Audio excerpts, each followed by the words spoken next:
Welcome to the Once Upon an Island podcast, number 2 on the charts, number 1 in your hearts. I'm your host, Wesley, and of course, I am joined by my sassy co-host, Madison. And today we're talking about Survivor 49, and this is the final 5. We're going to rank the final 5 players and figure out what path do each of these players have to potentially win. Do all these players have a chance, or is it just as plain as day? I don't know. Last season, I said it was plain as day that Joe was going to win, and look at me now. Look at me now, Madison. You were wrong. You were wrong. All right, Madison, we got to talk about the big news, and I know that before we were recording, you were saying that a lot is being explained on social media about the move. So last night, Sophi B has, I don't know how else to describe this, an epic fail trying to steal Steven's advantage. Unfortunately. What were your thoughts on, let's start with that. What were your thoughts on just that? Let's isolate that incident. Well, I'm not going to lie, Wesley. I've said this before. I'll say it again. Lots of people disagree. I do enjoy this season, even though it's the season of saying you'll make a move and not necessarily making the move.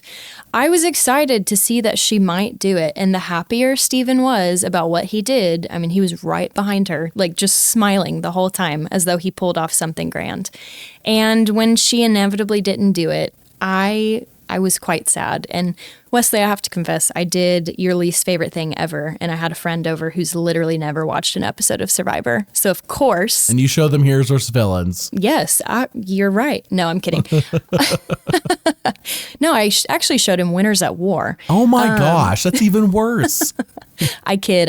Okay. He watched this episode last night though. And he was invested in it. We were all invested, everyone who I was watching with. And we were disappointed. I'm still processing my thoughts on it because, you know, from the start, I've liked Sophi B. And I feel like she showed promise at the start of being willing to be deceptive, being willing to steal things. I mean, she kept her advantage secret this long. I do feel like she misplayed it. And, you know, I've seen on social media, she has talked about how she knew in advance that Steven had a block vote because Kristina told her. And oh my gosh, Kristina told her? That's what she says on, I think, Twitter or X or whatever you call it. Why is that being hidden from us? That should be shown. My hypothesis, honestly, is that if they showed us that, I think it would be more clear that Steven was a unanimous vote. I personally felt surprised by what happened last night, though maybe I shouldn't have. Because they left it on the table that Sophi B could be voted off. Right.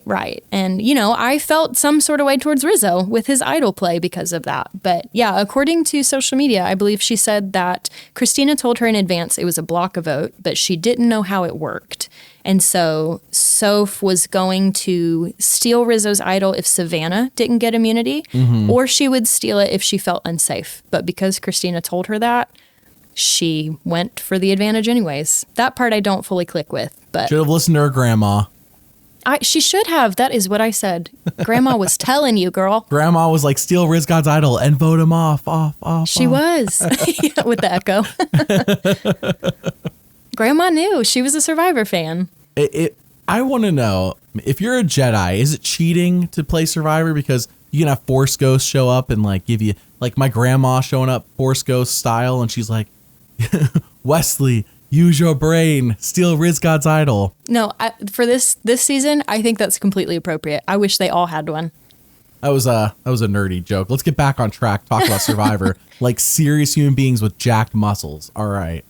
So perfect. Yes, I think out of all the options that she had, stealing Steven's advantage in this episode was probably the worst thing she could have done. Because in my opinion, if you were to rank all the options she had with this knowledge is power, from best to worst, the best was steal Rizgod's idol and vote him out. The show was never setting that up to happen, but I think that was the best option in terms of giving her winner equity. Because at the end of the day, you need winner equity to win. Number 2 was what I think she should have done, which was what I thought was the most realistic option, was steal Kristina's idol.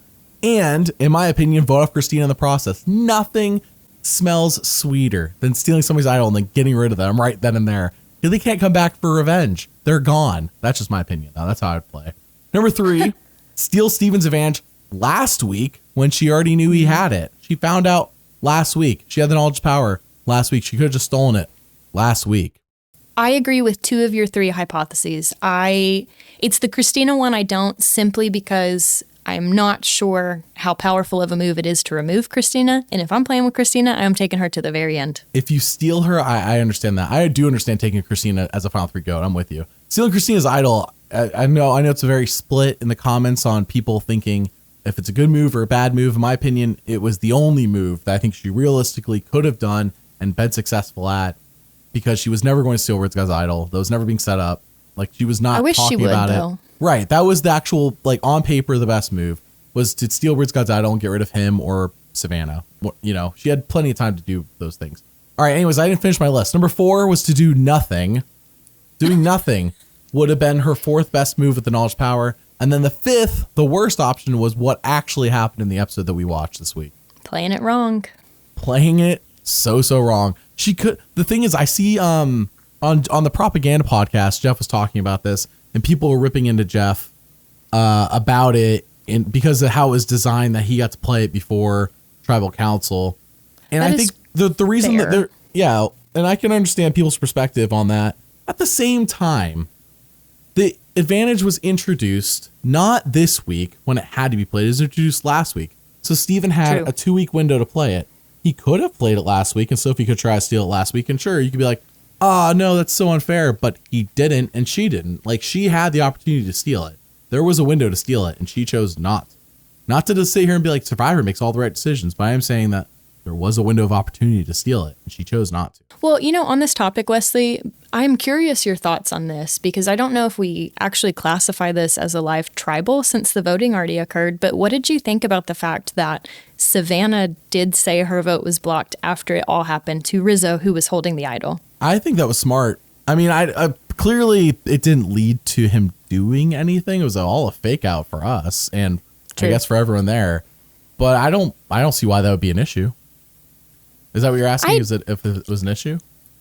Yeah, I think so, just because of when that happened. But at this point, there's so many live tribals. I've personally never been the biggest fan of live tribals, just because I want to see where the cards are or the chips are going to fall. But I was just curious your thoughts.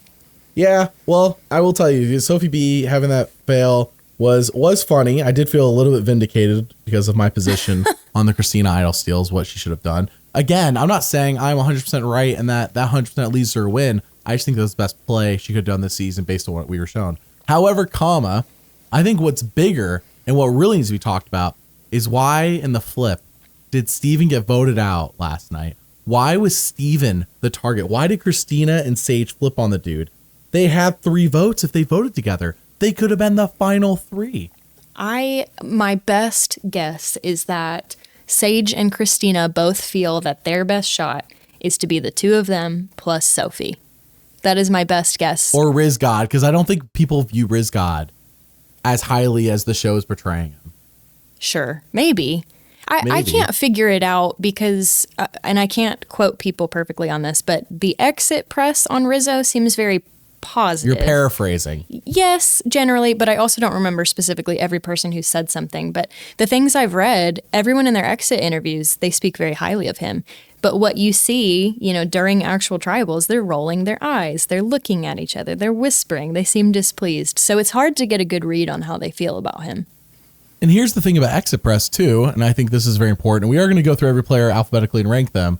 This is more of a preamble, but with the exit press, everybody's talking 3, 4, 5, 6 months later than when the season was filmed. People are at this, and I mean, I'm not saying exit press, as Stephen Fishback said, is not canon. As a guy who played on Survivor twice, I think he is allowed to say that, and we could take him because he's a smart dude. Stephen Fishback, he's like, it's not canon. People have had months to sit on this. Sophi B is on. You said is on social media explaining why she made her move. Mm-hmm. In my position, in my thought, when after I read what she said, because I think what you said, I did read that. To me, it's almost like she should have said nothing, but she had like 6 months to think about how she got to look dumb. And so for 6 months, she's been sitting on this, wanting to feel vindicated, maybe. I don't know if that's the right word. And people are like, no, actually, this makes it sound worse. The show apparently did you favors by leaving that out. Right. Yeah. Like, that doesn't make it better. That makes it sound worse. So I have never played. I cannot sit here and be like, oh, if I got totally made to look like a fool, that I wouldn't try to explain myself 6 months later. I probably would.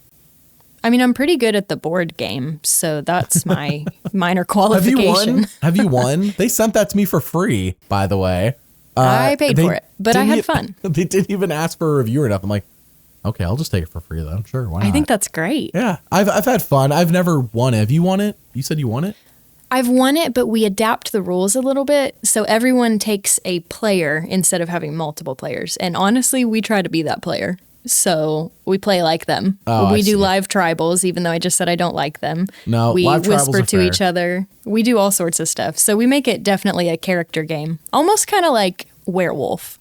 For those who don't know what we're talking about, Survivor has an official game that Jeff Probst helped create with the Exploding Kittens team.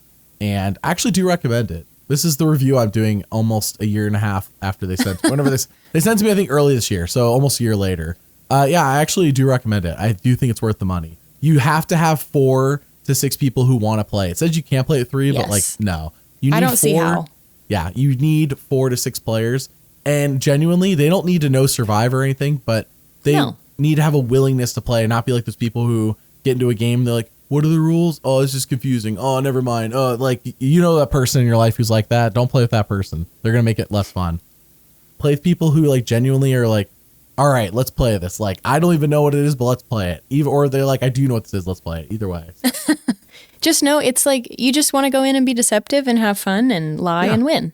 It's like Monopoly, but not as long. So myself, we'll update you guys on this one. Myself, Madison, Mary, and Rebecca, and I think your husband too will probably play. We're Yes, gonna play definitely. it when we all meet up after the season's done. So We'll let you know who wins, and it's going to be me. So the other big thing that I don't know if you've all seen this, I'm gonna make a post here on YouTube about it very soon if I haven't already. But Beast Games, which I will be honest, I did not watch season 1 of, but season 2 of just got announced today, the day we're recording this podcast, and Mr. Beast has sort of like his own Squid Game is how I would describe it. But it looks like to me, Madison, if you watch a trailer, and I'm going to put screenshots here up on screen for those, but I can't play the video. Like, I don't know. If I play it, I'm going to get copyrighted. Just look it up here on YouTube. Beast Game Season 2 trailer. It looks like to me, my assumption with this collaboration they're doing with Survivor, Madison, from what I'm gathering, I think there's going to be a 1 episode offshoot where they do basically Game of Survivor. I would bet money that they're going to do a full episode of Survivor, Beast Game style. Like 2, it looks like there's 2, it was either 1 or 2 challenges. I couldn't tell from the trailer. It looked like maybe they're doing 2 challenges. And I bet you they're doing a tribal council. And I bet you that's the episode. Like they're going to do an episode of Survivor basically within Beast Game, which is great promotion for the show. yeah, I was about to say that's how you get our age and up to come watch it. Not that there aren't young Survivor Survivor watchers and older, Mr. Beast watchers, Right. but it's a crossover. That's for sure. No, it's 1000% a good crossover because they're filming it in Fiji. It's not like Jeff is, half doing it by doing it in California or something. Like they're coming to Fiji. They're doing it on location. So That's legit, so crazy. Yeah, it's legit. And Sue, who is just a 45-year-old pilot, not older. That's true. Just 45 years old. She's a pilot. I don't know if you know that. She's going to be on. She's definitely on in Fiji. We see her hug Jeff and everything in that trailer. But the other She's one. the first thing I noticed. Right. Well, they definitely highlighted it. I will say that Jesse from Survivor 43 is going to be on the season. And I don't think Beast Games cares about spoilers because they basically gave away, in my opinion, that Jesse is not making it to that episode. Because we would have seen him as well. Sure. Yeah, he wasn't anywhere on it. I actually only saw it from his own promotion, I think on his Instagram. Mr. Beast, man, when they do these elimination stuff, they'll eliminate like half the people in like the first episode of things or like the first like so crazy. 5 minutes of things. And I bet you Jesse could easily go like, in like the first like 5 minutes. Immediately. Yeah. And it's like all that for nothing. Though his son did win $500,000, I believe, in a video of Mr. Beast. So it's not like crazy. they by any means are getting like they won half. That's more than he ever got from Survivor. True. Yeah. So look forward to that. I will. I don't think I'm gonna watch all of Beast Game season 2, to be honest, but I will watch the Survivor episode that they're gonna do for sure. That's the only thing I would watch as well. Right, and if it's near the end of the season, I might watch the rest just to see if Sue wins. But watch Sue get voted off the Survivor episode. Oh, in Fiji. That would be. I wonder if she is going to use her mud contour again or her dirt contour. That's what I want to know. She's learned her lesson. I think Beast Games is not Survivor. Here's the thing. I don't think they're going to be living on a tribe beach, if that makes sense. I think they're just going to do the challenges and do like a vote off. I don't think it's going to be like a whole But there's no way there's not dirt. I mean, she can just grab it real fast. I'd love to see her lean into it. But I think they have access to food and makeup and stuff, that's what I'm saying. Yeah, dirt, actual contour. Whereas on Survivor, she was working with what she had. You know, she didn't have access to food and makeup. So, definitely was. Anyways, I'm looking forward to that. Honestly, I was like showing Mary I started the trailer for her with no context. And she's like, oh, what are you showing me? Sweet and then Mary. when Jeff popped up in Fiji, she's like, wait, what? And I'm like, yeah, aren't you interested now? Exactly. So, gotcha. Yeah. So I'm sure her and I will end up watching that episode. It looks like it'll be a good time. If not for just I don't know however long these episodes are. If not for, I hope it's a whole episode, is what I'm saying. But all right, let's go through this. We're going to rank all 5 remaining players left in the game. And Madison, you and I, we're not only going to rank them, we're going to really talk through what is their path to the final 3. And if they reach the final 3, who is their ideal 2 people to sit next to have a chance at winning. So naturally we start with Kristina. We are starting with Kristina. Thank you. Good lead in. Kristina is our first player. Kristina has 31 confessionals on the season, 3 last night. I honestly, there ain't no way. There's no way she's catching up to anybody in this confessional count. Because we saw how like Steven caught up. You know, he got 17 in episode 11, as you can see on the chart there. Kristina ain't getting she ain't getting no 30 or whatever. She needs to catch up to everybody else.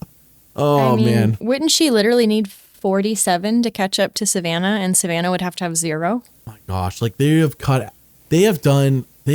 out so much of Kristina too, which is crazy. Like as you said, they apparently, according to Sophi B, they cut out her turning on her own alliance and telling Sophi B about the block a vote. Like they're cutting stuff out of the show of Kristina, and actually that makes her look worse if they had shown it. So they're making her look better. I don't know what Kristina's path is to win, but her path to the final 3 is, I think, pretty simple in terms of like, I think she could just get dragged there by almost anybody. I would say except Rizzo. I think he seems really set on actually getting Sophi and Savannah there. If Kristina somehow manages to beat one of them in fire, I think she'd sit if Rizzo's calling the shots. But otherwise, I'm with you. She's cemented otherwise. I think Kristina's only, and I don't think she has a shot, but her only shot is to get Sage and Sophi B, and even then, I don't think she has a shot to winning. I don't either. Unfortunately, as you can see on the chart in episodes 2 and 3, for those here on YouTube, the chart, and also we have our rankings down in the description. If you're on Spotify, you're just going to have to trust us that what we're telling you was the truth, I guess. The chart shows episodes 2 and 3 with 0 confessionals, and right then and there, we knew she was done. She was done this season. Yeah, you get skunked. Wesley's learned his lesson. We know now. I learned the lesson, and I unlearned it, and then I relearned it. Hopefully, it'll be no unlearning again. Watch 50 roll around, and everybody gets a skunked episode. I don't know how it's possible, but I could see it. Just to spite you. 24 people. There's 24 people. I don't know. But then the first episode is 3 hours. So I don't know. We'll see. We'll see. That's true. It's going to be I'm looking forward to 50. Of course, CBS is as well, Mass. I don't know if you saw, but on their website, whenever you look up when's like the CBS TV schedule, it'll show you what's airing at what time with like a picture associated with that show. So for Survivor 49 all season, they had like a picture of 49. But then as of like a week or 2 ago, they started using the Survivor 50 image instead. The one that promotes what day it starts on. I know, it's just, you can look it up right now, people, but as soon as 49 is done, you're not going to look it up. So kind of a time-sensitive Google search, I guess. But yes. Truly, yeah, because once 49 is done, you're not going to look up their TV schedule for 49. But yeah, all right. Kristina, yeah, man, this is a rough spot. I truly cannot, in my head, figure out why the jury would A, respect her enough to beat 2 other people, and B, if she gets to final 3, yeah, right. It's because she wasn't considered a threat at 5, so she did fire and she wins. But I mean, we never saw her really do anything around the camp either, so I don't necessarily think she could do the fire. She's too scared to do anything with the chicken, let alone, you know what I mean? Like, remember the chicken? Which again, every time you say that, I can't kill a chicken, but I'd eat it, so I can sympathize.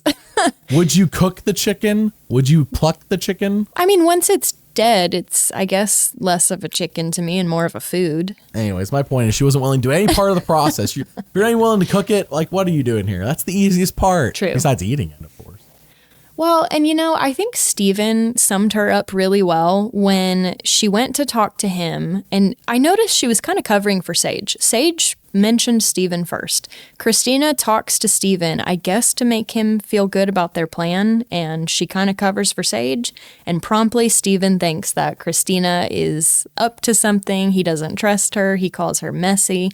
And I don't think she was even trying to do that. But I think that's so defining for her gameplay that it's not necessarily thought out, and even if it is, she doesn't necessarily pull it off. She's Will Smith eating a plate of spaghetti.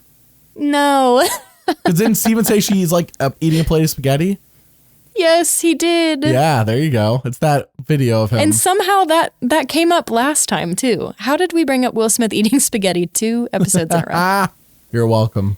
I don't even know, Jeez. but it happened. Well, I mean, Steven brought up the spaghetti, so that was an easy connection.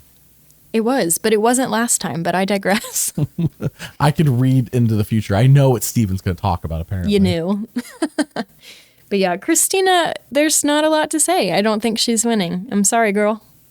As Rizzo would say, apparently. Definitely 5th place for me, last place. Yes, 5th place for sure. She's been last place in my rankings since, I think, week 2. Yeah, since week 2. I think she's generally been my last place as well. Because that's when she had her first Zero confessional episode. And yes, I am aware that the number is not important as much as the quality of the confessional, but it is relevant when you get a 0. That's what's most relevant in terms of the number. Or when you get a 000. It's really relevant, I think. Yeah, it's like, that's killer, dude. All right, well, Kristina's last place. Let's move on to our next player. An actual contender in my mind, Rizgod. Rizgod has 60 confessionals on the season, 6 last night. I don't know how many episodes in a row he's done this, but he has done, how many episodes in a row has this fake autoplay happened? I mean, he's at least had it for 7 tribals. I don't know how many times he's faked it, but that's how long at least several tribals? Okay. Yes, at least several. You're right, Jelinski. At least several tribals. All right. Yeah, he's guaranteed safe at 5, so his path to the end is clear. Either A, I mean, that was a long game. Wins Final Four immunity, which I don't think is likely the way he's been doing these challenges. Yeah, no. But I do think it's likely somebody just takes him to Final 3 or he wins fire. I wonder, though, I feel like Kristina would be the one you'd take with you unless you're afraid of that seeming like an easy move, which I could see for Savannah feeling like that's too easy. Honestly, I could see Savannah winning Final Four immunity and being like, I'll just do it myself. Oh, the fire? I could see that too. Rizgod, you and Sophi B go to Final 3. I'll just do it myself. I'll go to Sage or Kristina by myself. I could see it. Maybe. I could see it too. I can see her also not doing it. And that would be one of those rare situations where I'm like, actually, I think you have done enough. You don't need to do fire. Whereas most time I feel like you need to do fire. I think Savannah's the only one in the spot. Rizgod, if anything, should be wanting to do fire because it's just one more thing you can do in front of the jury. Because as you said, they were like rolling their eyes last night or whatever, but then exit press, we're speaking positively. That just means that on the island, what we're being shown is what actually we need to know going into the finale. That's the relevant information. Exit press is not canon. It's not important because unless somebody spoils something, a la Rome, basically spoiling the entirety of 47 in exit press, it's 40 several. Yeah, 40 several. There you go. Yeah, with Rizzo, I think I'm not discounting him, and I think there's a lot to him. I think he could sit next to anyone but Savannah and win. And the reason for that... There is no one else like Rizgod. There isn't. I mean, Rizgod, baby. He's the only one. But I worry about his showboating a little bit because I feel like when you see him in confessionals or when you see him in conversations with people, he's generally down to earth. I mean, not to, generalize all, but he is a Gen Z. He's using Gen Z language. He's Rizzo. And I have no problems with that. But I think he is a down to earth guy. It's just when he gets to those tribals, some of those fake idol moves, they rub me the wrong way a little bit. And it seems like they're rubbing the jury the wrong way a little bit. And I said this last week, but I continue to wonder from, the perspective of the jury, how different is his game from Savannah's? And does it seem like Savannah's calling the shots? And also, this idol that he's been carrying for seven tribals, a lot of people saw Savannah do the hard work to get that idol for him in the beginning. So I wonder how he can differentiate from her, you know?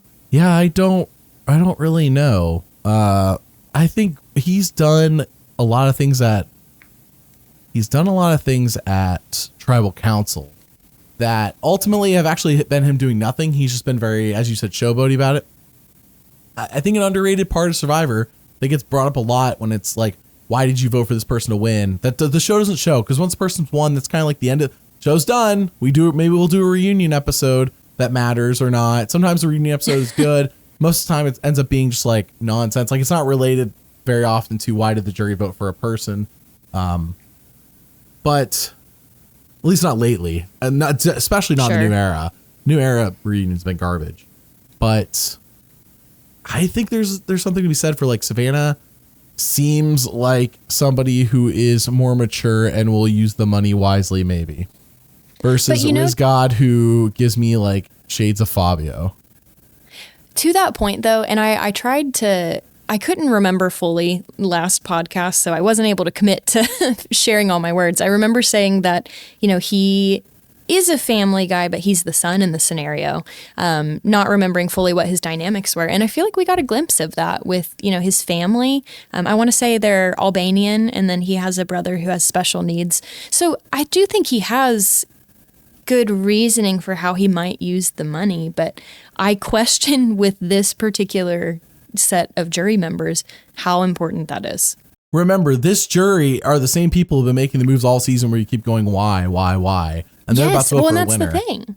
I can't figure out, when I was trying to figure out my rankings, which to some extent was hard, and then to others it wasn't, I can't figure out what the jury's looking for. So it makes it tricky. I think somebody like Nate, who is the first person on the jury, it kind of sets the tone for the jury. Of course, that's what we hear every season is like first person at Ponderosa for the jury, kind of sets the tone for the jury. I think Nate's a more mature guy who is just, I don't know if he's still doing it, but he was working at a very high position job at Marvel for a long time. He is a mature man who has money and probably is not going to give it to the guy who's teaching him what the word cinema means to a guy who actually works in cinema. I could be wrong, but I feel like if Nate's setting the tone, he's going to look for who's the more mature option. That's my feeling. I think that's a fair point. I think that's valid. And I think, that thought validates some of the eye rolling and whispering that we've seen. So I think that's a good hypothesis. Because if people are back at Ponderosa feeling a little salty, a little hurt, and remember some of these people have been burned, quote unquote, by the Rizgod's fake idol play, because then they'll go out in that tribal. We always forget the Rizgod's doing this, but then somebody's leaving 2 seconds later after he does it. And that person might feel a little burnt that at their tribal, Rizgod's showboating his idol that he doesn't have to play because people are idiots. Right. Survivor, well, and if we believe strictly what we see on the screen, if I'm Sophi B, I am not happy with that. I am upset because I feel like my life is on the line. But if we believe it with Twitter in mind, maybe she didn't actually feel that way. If for debate. I'm a jury member, seeing Sophi B fail epically and then Rizgod showboat his way to not playing the idol and then being right, I'm voting for Rizgod. But that's also me. I'm not the normal person. You see, I'm not the normal person. You're probably more related to the jury than I am. Like jury probably relates to you more than they would to me in terms of what I'm looking for. Maybe. Sure. Are you entertaining me? And were we enemies during the show? If we weren't enemies during the show and you're entertaining me, I'm probably going to vote for you. Honestly. Sure. Like, but if we were enemies, like, screw you, I'm not voting for you. Like, I will take it a little personal and I will own it too. I like to think that I would look at like gameplay, but how can your emotions not be involved? I do think if you specifically got me out, you're probably going to have to do something to make me want to vote for you. Right. Lean into it. Emotions are always a factor as much as people are always. Like, if Russell Hands, for example, was on a different season, he would have won. Yeah, because they'll be an example of like if he was on Kai Guy and he would have won because like look how Spencer talked about who he'd vote for and like here's this one cherry picked example where Spencer's defending Tony. Tony and Russell are not the same players by any means. But let's say that's the case. Spencer's just one vote. Russell got 2 votes. Like, there were 2 people who thought he did play the best game, but like emotionally, he made everybody, for the most part, feel not good about him. That's why they didn't vote for him. Yeah. Even if on paper what he did was impressive. And so I think you could be getting that into area. And I was talking about early in the season how Savannah might be making people feel that way because there's so much talk of Savannah's a mean girl, Savannah's this, Savannah's that. Here's the thing. I did not feel like going into the finale of 48 that Eva was second place, but look what the jury did. I did not feel like going into the finale of 45 that Austin was only going to be 1 vote off from a tie vote with D, and yet there he was. I thought he wasn't that close. I thought D was going to run away with that jury. Yeah. So we're not able to perfectly predict the jury and what their emotions are and what their criteria is. I remember Emily during 45's like, okay, D, give me one concise example using your head of like a move you made in this game. And D basically said, I can't do that. I'm literally running on emotions. And Emily's like, I love that answer. I love it. What? Emily Flippin, financial analyst. Right. She's literally flipping on herself, her own criteria. She flipped on her own criteria. Yeah. Based on what she was saying. But that was emotion. And then I forgot who the other person was. I know I'm ragging on 45, but it's just like, it was Kendra, I believe, or I forgot what her name is. I think it's Kendra. Yeah, it was Kendra. It was, you know where I'm going at with this, where Kendra's like, tell me your truth. Give me your truth. And like Jake gave the absolute best answer of the 3, and yet she still votes for D. Because at the end of the day, she felt better. She had a relationship. Right, she had a relationship with D, and she felt better about D. So the question is, who has a relationship with the Rizgod? Well, silence. Yeah. Me looking at the jury names. Yeah, it's he would get Savannah's vote. He'd maybe get Sophie's vote. He would get Savannah's vote for sure if she's on the jury. At the moment, who else is voting for the Rizgod? That's the thing. I don't know. I don't know for sure. Right. I'm not saying he doesn't. Maybe and this could be a case where he gets no votes. I don't know. Like, because Savannah's not going there. I don't think Savannah's going to the jury. Like, I'd be shocked. Same. I'd be 43 levels of shock. This is how we talked, by the way, Madison, before 43 ended. We're like, Gabler, no chance. It's between Jesse and Carla. And yet there we were wrong. Here we are. And yet we were so wrong. They went out 4th and 5th or 5th and 4th, whatever. Yeah, that I'm still recovering from that season, but my point is that it looks like it's plain as day that Savannah and the Rizgod are going to Final 3. These people are just like bending over backwards to let them get there. And I think the amount of time we spent at the sanctuary focusing on those 3 versus how much time we spent on the other 3 back at camp is so indicative of who's important to the story. Very true. And also, I got to shout out, I know there's a comment a week or 2 ago, like, I'm preseason press, the Rizgod. He talked about his family and he has, and all the things basically he talked about in his emotional backstory. And I'm like, at the time it hadn't happened on the show yet. So I'm like, well, yeah, but that's not really relevant because like the show hasn't talked about it. So therefore it must not be a factor. But now it's been talked about. Now it was just from his letter and he wasn't like talking to somebody or anything like that. But it has given us an emotional reason to root for him. And therefore, it could be a factor. It could be something he's told people about. And now we are in on it, too, as an audience. So it could definitely be a factor. Somebody could resonate with this. I just don't know if he has enough to win the jury versus. So his ideal Final 3 is absolutely Kristina and Sophi B. Yeah, I think so. Maybe even Sage. She's a question mark for me. Maybe even Sage. Really, anybody but Savannah, I feel like Rizgod has a chance. I think Sage steals votes, though. That's why I said Kristina and Sophi B. Like, I don't know who votes for Sophi B, honestly. I know we're going to get there, but like at the moment, who's voting for Sophi B? I don't know. I think Savannah, if she's on the jury, would be split between voting for Rizgod or Sophi B. I think she'd go Rizgod, though. They were together longer. Remember that one episode when he brought in fish and she's like, I'm so happy. And she's like, even my boyfriend doesn't get this kind of reaction unless he takes me out to a nice dinner or something like that. I forgot what Rizgod did. I just remember that. Like, I'm like, I remember what you're talking about. They've been close since like episode 1 or 2. I forgot when that was. Yeah, no, I remember that. That's funny. But you know what's interesting on that note, just talking about all the time. And again, I know I'm getting ahead to some people, but talking about the sanctuary, notably, Rizzo and Sophi B got the backstories and Savannah did not necessarily get that. She got the yay tacos. Savannah got it earlier in the season. She got it earlier in the season. When she was talking about her job? Yeah. We didn't get any photos with it. I don't know if that matters, but... The photos are not a requirement anymore. They stopped it with 47. Yeah. So she did get that. And that's relevant, I think. If the Rizgod or Sophi B wins, then I guess we've got the backstory. Who knew? Yeah, the photos. Who knew they brought it back? Because for 47, 48, it didn't matter. Kyle didn't get it. Right. Rachel didn't get it.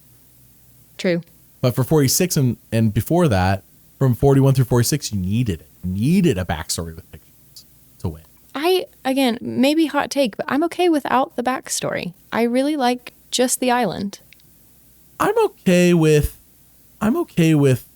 backstory when it's seen. Like in this case, you get letters from home. It comes up naturally. Sure. You know what I mean?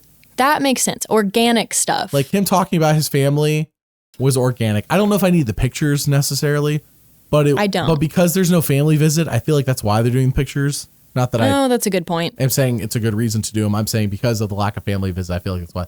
Because otherwise you get the letters from home usually in a season and then they do the family visit. So it could be like, here's the dad I was just talking about, 2 days ago with the letter from home. Like, here he is right here. Oh, my dad, I love him, But without that's that, a good point. They do pictures from home because, and there's no live reunion. They know you're not going to see any of these people ever otherwise. All these things that we miss have led to the backstories with photos. It kind of has.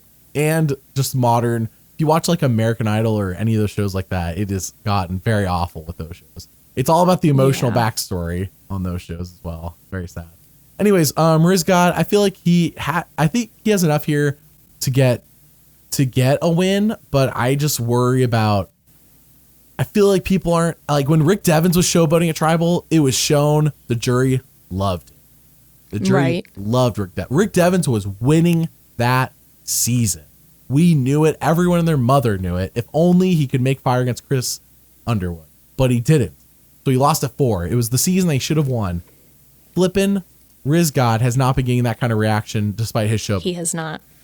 Well, and I have a question for you too on the note of Rizgod while we're here. So his idol and lying about it expiring at 6. It's always 5 though, isn't it? It's always 5. If everyone's a super fan. No, they're not. It's just I just trailed off with that sentence, but it's interesting. I said this yesterday with Rebecca. To me, it feels like, and we talked, MC Elise was honest about it when she started watching. Feels to me like a lot of this cast, and I believe also a lot of 48, just my opinion, did not start watching the show until the new era. And I don't mean 41. I mean recently. And you can watch every season, but if you cram them all, I don't know how much you watch in a year's time, it's just a year. It's just a year. It's just, you can cram it, but like, is it really sinking in if you're cramming that much? Because we're talking about 48 seasons of history there. That is a lot of television. It's so much. I've seen people who are like, I watched all 40 seasons in 1 year when Winners of War was happening. And I was like, dang. What else did you do, I can't though? even imagine. That's so much. Did you work? Did you leave the house? Did you talk to people? There's 52 weeks in a year. So if you cram 48 seasons, you're basically doing a season a week. I physically can't do that. I don't think I have the attention span. I'm impressed. 13 episodes a week. And now they're getting out longer. Now they're an hour to 2 hours, hour and a half an episode, 2 hours an episode. So I wouldn't retain it all.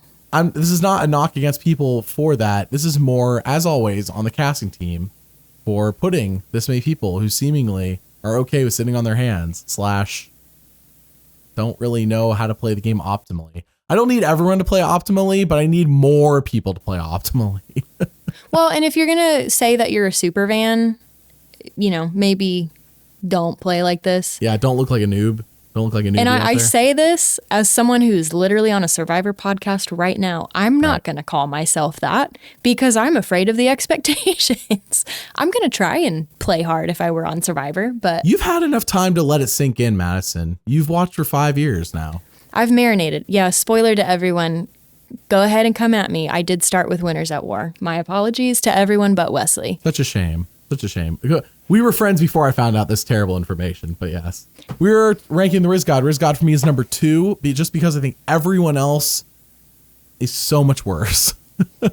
Yeah. But I get the argument for why somebody would put Rizgod lower, but I'm putting it. I've left him at 2 all season. Why would I change it now? I'm sticking to my guns.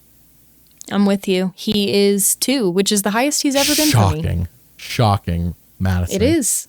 I know. Let's move on to our next player, Sage. Sage has 57 confessionals. She got 5 last night. And man, oh man, has Sage, in my opinion, taken a nosedive since the Shannon vote out.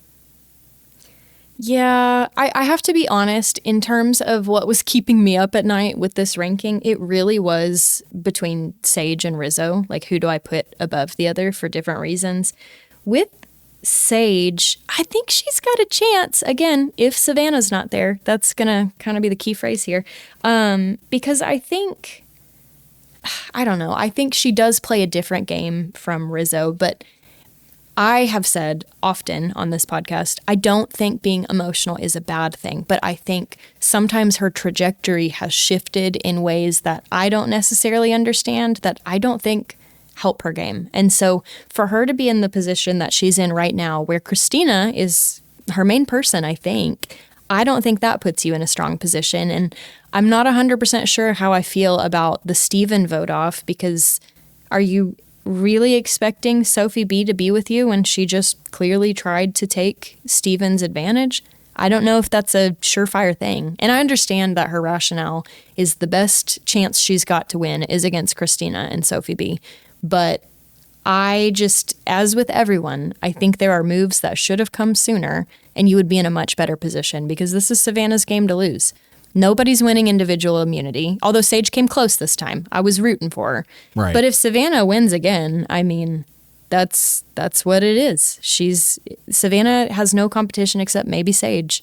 So Sage is going to have to win individual immunity to progress, I think. All of that to say. Sage needs to win out on him, in my opinion. Yes. Both of them. She needs to win both of them, and then she needs to put herself in fire and win that to have a shot if she's going to sit next to anyone who isn't just Kristina and Sophi B.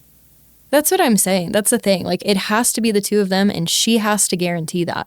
Otherwise, I think if we look at this group of three, I don't remember what they're calling themselves now, but if we look at those three and they are really committed to taking each other, which I think Sophi B and I think Rizzo are, I think Savannah's questionable. If someone's on the chopping block between Sage and Kristina, Sage is the threat. If you want to call her that. Oh, Sage is first out in the finale if she doesn't have immunity. Yeah. That's what I'm saying. I mean, she's not going to break that three. She's got to win over them. She needs to win immunity. Savannah cannot win immunity, and she needs to get Savannah at 5, because Rizgod cannot go actually for once with his idol. Though I guess I shouldn't be shocked if Rizgod pretends to play it and then doesn't, knowing that he's safe at 5 again. He's like, and then he'll go to Final Tribal and be like, here's the idol I never had to play because I tricked all of you. But does that help him or hurt him? You know? It depends on who's the jury. Is it me? Because I'm voting for him. If it's somebody else, probably not. If it's me, I'm not. Depends on who you are as a person. Because if you're going to take offense to that, then you're not voting for him. Yeah, I wouldn't vote for him because that's not exciting to me. See? But to me, I'd be like, you know what? That is dang impressive. I can't name another player who did so many fake idol plays and actually legitimately pulled it off. Had people tricked multiple times. Like, it wasn't like people didn't care. Because sure, you could say people didn't care, but like there was definitely multiple times in the show where people are like, I would vote off Rizgod, but he has an idol he's going to play. Right. I mean, it was a whole theme of this episode. Right. This was like he planted that seed. So anyways, talking about Sage. Sage, for me, has just made so many baffling votes. And last night, another example, like I guess there's this thought that, oh, I'm going to take Sophi B to Final 3. I'm going to go to Final 3 with Sophi B. At the same time, though, to me, the Sophi B Sage relationship, as it's presented in the show, seems to me be like Sophi B is with somebody else and Sage wants to be with Sophi B. Sophi B is in a relationship with the Rizgod and Savannah. It's so Sage badly wants to have that kind of relationship with Sophi B, but Sophi B's not interested enough in Sage to have that relationship with her. So Sage is chasing Sophi B, and Sophi B's not chasing her, but Sophi B's conflicted. Which relationship should I be in? But she's going to stick with the safe relationship that she's already in. She's not going to go to the new relationship with Sage. I don't know if I'd go that far with it. Does that make sense? And I'm not saying dating. I'm just saying like Sure. The survivor relationship. To me, I feel like it's more that Sage is backed into a corner and Sophie's what she's got, which is why I think it's too little too late. Like there's other things she could have done. Oh my gosh, no. She had Steven and Kristina. They were Final 3 with that block of vote. But see, she walked herself into the corner. She walked herself to the corner. Yeah, that's the problem. It's self-inflicted. It's 1,000% self-inflicted. But the thing is, I mean, let's look at the options. You know you've got Kristina, and then it's Rizgod, Sophi, and Savannah. You're looking at those three. Who is more likely to come to you? It's for sure not Savannah because you've tried to cut her off this whole time. It's not Rizgod because he's always with Savannah. Sophie's bounced around. She's been more fluid. She's your best bet. I just don't think it'll happen. Yeah, Sage had a shot. So Sophi B, I'm more upset by because I feel like she had real potential to win. Sage, I feel like had mild potential to win. Like the potential was there, but I needed more to like really buy in. Whereas Yes. at some point, I think I had Sophi B at 2. I do think I moved Rizgod down maybe for a week or two. So I said number 2 all season. I guess that's not true. Probably 11 out of 13 weeks I've had him at number 2. But for Sage had the potential. She kept having potential, but then she just drops the ball. Like all she had to do was lead the opposing force to Savannah, and she just can't do it. And I think towards the middle of the season, it wasn't for lack of trying. It was for lack of connection. I think there were many times where she wanted Savannah and no one would get on board. But the one time everyone was on board is the time that she wanted to get the other Sophie. And that, I think, was a fatal mistake for her. Hey, Kristina just tweeted out that she has this constant urge to scream, "Y'all don't see everything." What aren't they showing that would make Kristina look good? She told Sophi B about the block vote? I definitely don't see everything, though. I don't think most Survivor fans, especially those listening to the podcast, are confused by the fact this isn't a live stream. Like, we're aware it's an edited product. But at the same time, I'm not sure what would make you look better. Same for Sage last night. Like, last night, I feel like Sage, I see there's a couple of commenters, people on Reddit, people in the comments of our podcast, like defending Sage. I've read them. I don't agree. I think Sage just made the wrong move. And here's the thing. It's okay. It's okay to make the wrong move and just say I made the wrong move. And I don't see Sage online defending herself. Of course, I haven't seen her anywhere. So that to me is like, if she felt the need to defend herself, I'd be like, it's okay just to say that it's fine. Yeah. But if you're not saying anything, it means that you don't want to say it, which is also fine. I think that's great. I mean, I don't know what it's like to be blasted on national television and for people to dissect my every move like you and I are doing right now, but I don't know. I'm not super on it. Only as Survivor players. I'm not talking about them as people, to be clear, as always. Well, and that's the thing. If I had to guess, if I put myself in their shoes, it probably feels like you're talking about me as a person. And right. Survivor fans, if you've never had can criticism, it could feel like that. Mm-hmm. Well, and here we are like saying that's a dumb move. And it is. She might have felt like, man, my life was on the line and I thought that was the best thing ever. You probably I don't know. did. Yep. Yeah. So I imagine it's hard, but they are very interactive this season, this cast. Yeah. I will say, if anybody listening ever goes on Survivor and you do a dumb move, just be prepared to say, you know what? I did make a dumb move. I messed up. And like, that's okay. I think people would be very willing to be like, yeah, it happens. Yeah. I think a dumb move on Survivor does not equate you are a dumb person. No, not at all. It's a game. It's a game. But if you're going to go on social media afterwards to try to explain why it was actually not a dumb move when it was very blatantly a dumb move, then it's not a good look. So anyways, Sage, not my favorite. Who hasn't done this, by the way, Sage is number 4 for me. I want to be clear though. If I had the option, like, I know this is my podcast and I could if I want to, I would rank Sophi B, Sage, and Kristina all number 5 and they would just tie. But for the sake of like being fair, I am going to rank people in order. Sage is number 4, but honestly, in my mind, they're all number 5 to me. Yeah, that's fair. I put her at 3 because I think she could make a convincing case for beating Soph, especially after what Soph just did. All right, well, let's move on to Savannah, the front runner to win. Of course, I didn't even mention during Rizgod's section, but we talked enough during a section. That's important to note that the tribe divisions of Survivor 50 have Savannah on a tribe with no other winners, and Rizgod's on a tribe with Kyle. Therefore, I really wish, and I know Rebecca disagrees, Mass and I don't know where you stand. I'm sure you said it. There's been so much, so much, that I wish they just put her and Rizgod on the same tribe for the sake of us not thinking it's super clear. Like, we could have been like, it's between the two of them. Who knows? Yeah, I would prefer that personally because I feel like as much as I try to be unbiased about knowing that, it does make me lean towards Savannah being a winner, and it has from the start. Right. That's why I've had her won all season. And I wish I didn't have that. There was that one week where she had kind of a bad week, but then like 5 minutes into the next episode, like, don't worry, it's okay. Savannah's fine. Right. And then she gave her sad backstory on her job, and it's like, don't worry. Savannah's okay. It's like, I wasn't worried. Yeah. Anyway, Savannah has 72 confessionals, the most of the season. She had 8 last week. I'm assuming she's making final 3 at the rate we're going and winning potentially. She should be cracking double digits next week in confessionals. I bet you she I bet you she cracks 90. I don't know if she'll match Kyle. I think Kyle had 92 last season, but I could see her getting close. She could do it. I could see her getting close. I could see her getting very close. Yeah, for sure. Savannah, just the clear front runner. How does Savannah lose? All right, so the real thing is that it is possible Savannah wins out on immunities, gets 5, and Jeff's like, whoa, that's impressive. The most a woman has ever won, matching 6 other men. But no woman's ever gotten 5. She could get all 5, and then she could throw herself in a fire and lose.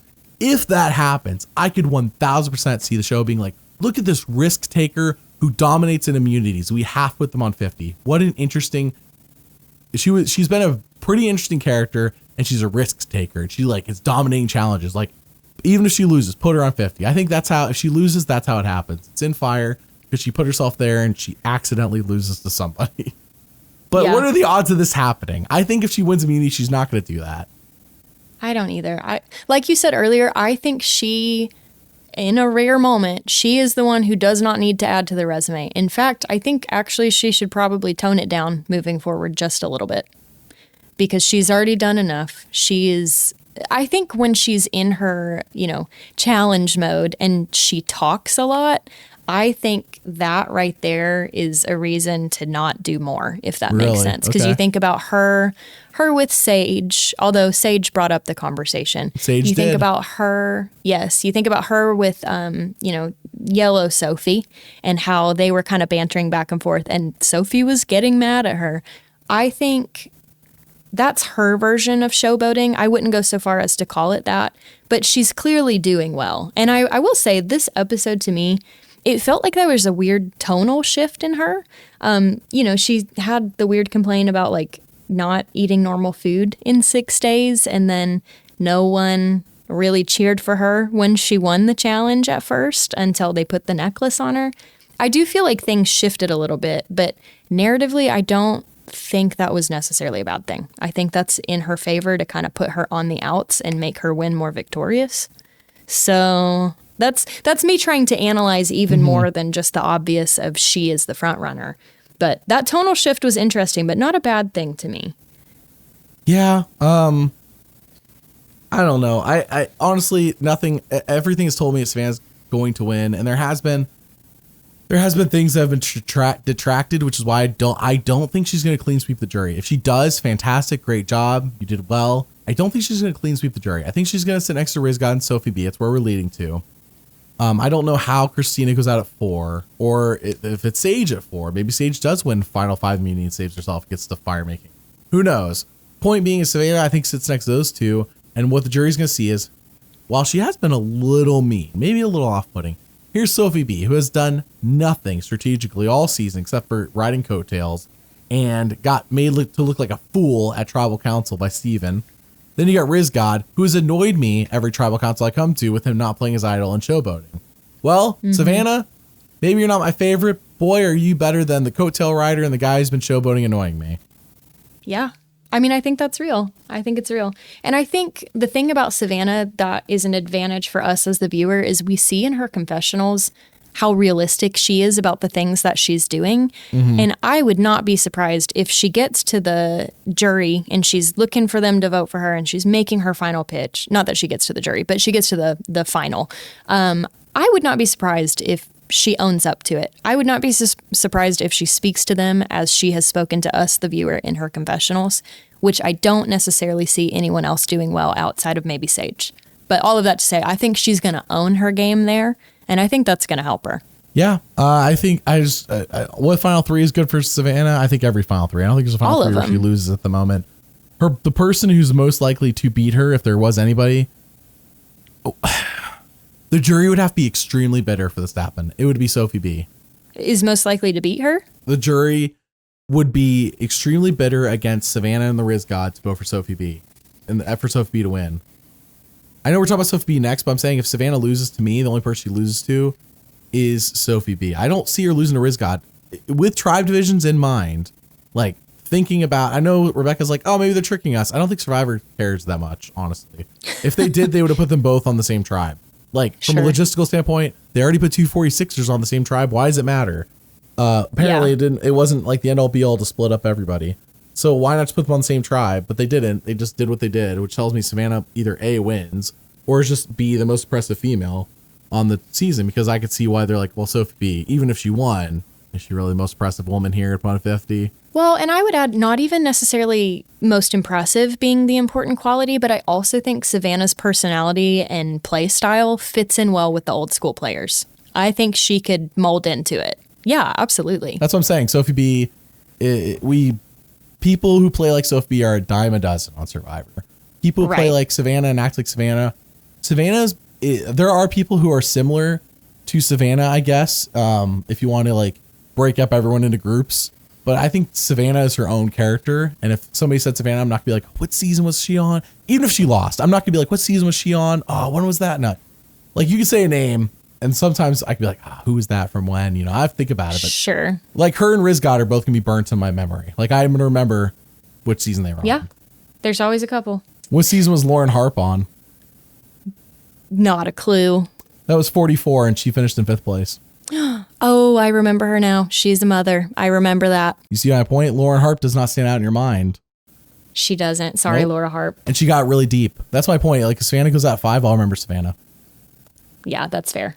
Savannah number 1 for both of us, I'm assuming, right? Absolutely. Yeah, absolutely. I do want to mention before we talk about Sophi B that we do have a podcast coming on Patreon this week, ranking all 9 New Era seasons. Me, Madison, Mary, and Rebecca. I don't know if I said that earlier in the podcast, but if I did, I'm sorry. I'm saying it again. It'll be on Patreon this week. It'll be on YouTube next week. So check that out for those who are interested. Yeah, we're going to be recording that here right after this podcast. So, all right, let's talk about Sophi B. Sophi B has 64 confessionals, got 8 last night. Just made to look like an absolute fool at Tribal Council, though. Not a good look. It hurt me. Yeah. Here's the thing. I think if anyone's going to upset Savannah, it's Sophi B, but I think it's going to require a bitter jury to make that happen. And we don't have any Ponderosa videos. I don't even know if the jury is bitter. No idea. Couldn't tell you. I wish I knew. Not a flipping clue. I know. I miss Ponderosa. But me too. What can you do? For those wondering why it went, we don't know. The team got fired, or the person in charge at least got fired after 41, but before 42. It was not due to 42. I've seen the rumor of like, it was blah, blah, blah on 42. No, nothing on 42. Yeah. They were off the island before 42 even filmed. So There's what a lot happened? of conjecture out there. A lot of conjecture. What happened, I don't know. But I will say something must have happened during 41 or right after 41, because that's when they left and they never came back. Because there's no budgetary reason to cut them in between seasons. They would be after 42 if there's a budgetary reason. No, something happened bad enough that they were kicked off before 42 because they filmed the seasons back to back. Yeah, I miss it. I think it would be helpful. It would provide some helpful insight here that I don't currently have. I don't know if it's been long enough. I would love to find out from someone behind the scenes what happened. Like, has it been long enough where somebody could talk about it openly? I have no idea. I'm ready. I'm ready to know. Anyway, Sophi B, what do you think about Sophi B? Literally, I just want to read one of my notes here. Actually, I'm going to read 2 notes, okay? So here we are at Tribal, and I write, because I have to write what's happening for me to remember what's happening. Soph is looking sus. She called herself a silent assassin. Please take out Rizzo. My later note is Sophi B, dumb. So that's an easy synopsis of how I was feeling. She could have stolen it last week. She could have. I know. I mean, if you wanted to go for Steven, yes, you should have done it last week. But when you get to this point and you don't know what's going on, again, I understand she tried to explain it on social media. Things happen. I just feel like this is the moment to boost your resume and you get Rizzo out. I mean, he is a threat. And for me, that tanked her in my ratings because what do you do now? Because I don't know. That's what the jury's going to walk away with going back to Ponderosa, is seeing that. Well, and it was a wrong play. And again, it just plays right into Savannah and Rizzo's game, which predates their game with her. And so I wish she listened to her grandma. That is my summary. If grandma told you to take Rizzo's idol, I really wish that you did it.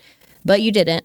When they put that confessional in there, I was thinking like, oh no, they do it on Survivor, but they do it on Amazing Race as well. Amazing Race, by the way, way more honest in their edit than Survivor. Not that they don't cut things out, but I mean honest in terms of like, Mary and I always, with a 100% accuracy, can predict if the show is just trying to fake us out on how the last 2 teams are going to place, just based on we've seen the same editing tricks over and over again. That grandma thing got me for about 30 seconds. And then I thought about it for a second. Really? Like, oh, I was like, oh my gosh, maybe she is going to actually pull Rizgod's idol. And then I sat and thought about it, and I was like, no, they're just trying to make it so that what happens predictably is going to seem unpredictable.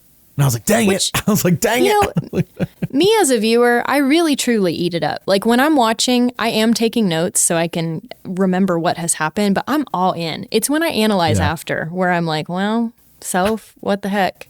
When you think critically about what you just watched. Yeah. I just got to be in the moment, not thinking critically. That's what the notes are for. And then it's the afterwards where I'm like, well, heck, Sophie. But yeah, as soon as she started really bonding, and the thing is about Rizzo, I feel like when I watch him, maybe I'm wrong and he's been lying this whole time, but I don't think he is. He's so genuine when he talks. And I could see Sophie just also fully believing what he was saying as he was saying it. And I think that's how we got where we are, which is credit to Rizzo, I think. I think if Rizgod talked about what he talked about during his hey, by the way, Sophi B got a sad backstory last night too. Did you mention that? Sorry, she did. Yeah. She got a sad backstory, which, I mean, grandparents are the best, but also girl does not age. She literally doesn't age. Did you notice that? She looks the exact same when she was younger. Wait, who does? I am impressed. Sophi B. Not her grandma. It's like after a second about you meant her grandma. No, I think she has since passed, so rest in peace. But no, Sophie has aged beautifully. I'll give her that. That's what I learned from the backstory as well. So Sophi B, how's she winning? Because I'm not sure that she is. Her path to the end of winning has to be against Kristina and Sage. So basically, Sophi B needs to flip her relationships. Can she do it is the question. That's the question. She needs to flip her. She needs to do what Sage wants her to do and align with Sage. Does Sophi B flipping on Rizgod and Savannah win her the game?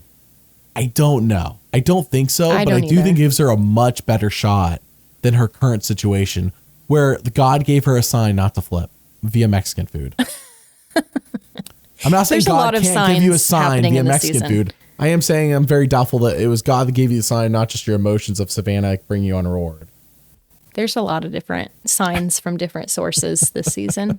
Yes. Oh, if only Shannon was there to interpret the sign. Truly. Shannon. But you know, Shannon. What a mess. Good old Shannon. What a mess. So with Sophi B, though, I mean, what's working in her favor is desperation. Sage's back is against the wall. So, you know, that could help her if she decides to flip. But I am concerned after this episode, she has become too loyal and will not do that. Yeah, no, I think Sophi B did what most of us suspected she was going to do, at least what I kept saying she was going to do over and over again, which is she's not going to do anything. She's going to sit on her hands. Apparently it's cold in Fiji. She needs to warm up her hands. She doesn't have a lot of body weight. Like me, I'm a chunkier guy. I don't need to sit on my hands. I'm already a little warm, you know. I got to turn on the AC. Sophi B, she's on the thin side. She needs the heat. So she's sitting on her hands. Got to get them warm. It's a joke, but at the same time, that's what I suspected was going to happen when she did what I expected. Now, I did laugh when Steven burned her, but like, I mean, I don't know. I felt set up for it too, because last week they did that little throwaway confessional of her being like, I could steal from Sophi B or steal from Steven. And I'm like, that felt very much forced in. That didn't feel natural at all. And I'm like, that's probably what's going to happen. And I'm glad it did. It was funny. Very likely from this episode too. Yeah, maybe there's a final two. Maybe it's a final two and Sophie takes Kristina. Then she wins. There it is. Only imagine. That would be great, dude. If it was a final two, like literally Rizgod versus Savannah, that would improve this season. It would. I mean, I appreciated back when they would swap back and forth between final two and final three. I'm okay with that. The thing is, the final twos were always, when they did them after season 13, they were happenstance. And they did it. So the only time they did it on purpose was 18, because 16, it was, well, we had a bunch of medical evacuations kind of led us to this point because we need a certain amount of episodes and stuff. And then with we only had one secret this episode. Season 28, I believe they had the same situation. I forgot what happened in Cagayan, but Cagayan I don't believe was originally planned to be a final two. It just ended up happening that way. Interesting. Yeah, I'm not one to wish medevacs on people, but I do like a final two when it happens. The secret needed to get another person out. We could have had a final two. Have a dozen secrets, and we definitely have a final two. Secret comes in here at final three. It's like, I'm going to get one of y'all. Maybe that's how Kristina wins. Two secrets on either side of her. Not to do anything, by the way. Just the same amount of damage that Jake had, which is none. Just enough for the show to be like, well, I guess we have to pull you. Just enough. Bless. Just enough. I'm joking. All right. Yeah. Sophi B, number 3 for me. I know I said she's the only one I think she can potentially spoil Savannah. I just think the odds of that happening are so low. I wouldn't even put $1 on it because why waste $1? I would enjoy it though if you did have to waste that $1, but I unfortunately have her even lower at number 4. Yeah. As I said, if I could put Sage, Sophi B, and Kristina at 5, I would, but I'm not going to do that. So Savannah's game to lose. Right. Well, hey, that's it for the Survivor 49 winner analysis. We will be back for the Traders, which will have Rob Cesternino, Jam Jam, and Natalie Anderson. That's starting in January. Madison, are you going to watch that season? I'm going to watch it as much as I can. I love the Traders. Awesome. We're going to do a few podcasts during the season. Hopefully Madison will do one of them. I don't know if we're going to podcast this.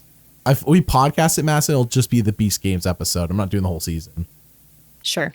If we do it, we'll do it needs to be a whole episode. It needs to be worth me talking about in a podcast. Anyways, I'm looking for the Traders, the Beast Games one. I'll be like, let's see. We'll see what happens because it comes out around the same time as the Traders. So we'll see. Oh, well. And then, of course, Survivor 50, we're going to do a few podcasts preseason. I think Madison and I are going to do one analyzing people's winner chances.